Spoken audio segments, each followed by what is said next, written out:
ਓਏ ਬਾਬਾ ਨਰੋਜ਼ੀ ਖੇੜੀ। ਹਾਂ ਨਿਰੋਧ ਯਾਰ ਇਹ ਤੇ ਮੈਨੂੰ ਬੜੀ ਪਸੰਦ ਹੈ। ਸਾਡੀ ਇਲਾਕੇ ਦੱਸੀ ਨਹੀਂ ਇਹ ਸਿਰਫ ਉਹਦੇ ਕੋਲ ਹੀ ਹੈ। ਤੂੰ ਕਿਦੋਂ ਲੈ ਆਇਆ ਯਾਰ? ਉਹ ਯਾਰ ਮੈਂ ਸ਼ਹਿਰ ਗਿਆ ਸਾਂ ਤੇ ਉੱਥੇ ਨਾ 50% ਆਫਰ ਲੱਗੀ ਹੋਈ ਸੀ। ਮੈਂ ਕਿਹਾ ਚਲੋ ਫੇਰਾ ਟੁਰਾਂਗੇ ਜ਼ਰਾ ਜਾਵਾਂਗੇ।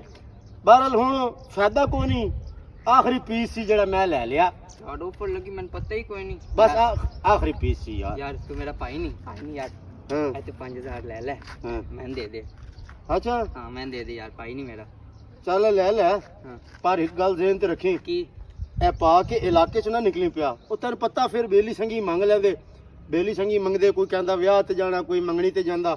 ਬੇਲੀ ਸੰਗੀ ਫਿਰ ਛੱਡਦੇ ਨਹੀਂ। ਆਹੋ ਤੇ ਫਿਰ ਤਬਾਹ ਹੋ ਜਾਏਗੀ ਸਾਰੀ। ਠੀਕ ਆ, ਸਾਰੇ ਬੇਲੀ ਹੁੰਦੀ ਹੁੰਦੀ ਯਾਰ। ਹਾਂ ਬਸ ਇਸ ਨੂੰ ਨਾ ਆਹੋ ਆਪ ਮੁਹੱਲੇ 'ਚ ਪਾ ਕੇ ਟਰੋਣ ਦੀ ਜ਼ਰੂਰਤ ਕੋਈ ਨਹੀਂ। ਠੀਕ ਆ, ਮੈਂ ਇਤਿਆਦ ਨਾਲ ਰੱਖਾਂਗਾ। ਹਾਂ ਵੇਖ ਤੇ ਸਹੀ ਠੀਕ ਆ ਤੂੰ। ਠੀਕ ਆ ਠੀਕ ਆ।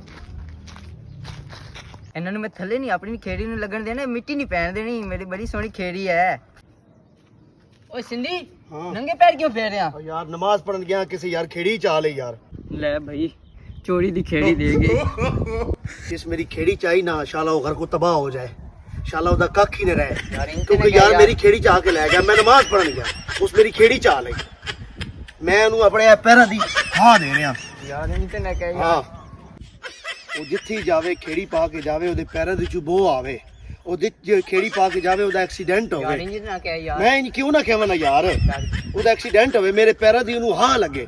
ਯਾਰ ਕੁਝ ਨਹੀਂ ਹੁੰਦਾ ਯਾਰ, ਖੈਰ ਹੈ। ਯਾਰ ਮੇਰੀ ਉਹ ਖੇੜੀ ਪਾ ਕੇ ਲੈ ਗਿਆ ਕਿਸੇ ਕੋਲੋਂ ਯਾਰ। ਗਲਤੀ ਹੋ ਜਾਂਦੀ ਯਾਰ, ਕੁਝ ਨਹੀਂ ਹੁੰਦਾ। ਕੋਈ ਯਾਰ ਉਹ ਮੇਰੀ ਖੇੜੀ ਲੈ ਗਿਆ ਯਾਰ, ਸ਼ਾਲਾ ਉਹਦਾ ਐਕਸੀਡੈਂਟ ਹੋਵੇ ਯਾਰ। ਮੇਰੇ ਨੰਗੇ ਪੈਰਾਂ ਦੀ ਉਹਨੂੰ ਹਾਂ ਲੱਗੀ। ਲੈ ਭਾਈ ਇਹ ਤੇ ਬਦਵਾਵਾਂ ਦੇ ਰਿਹਾ। ਨੋ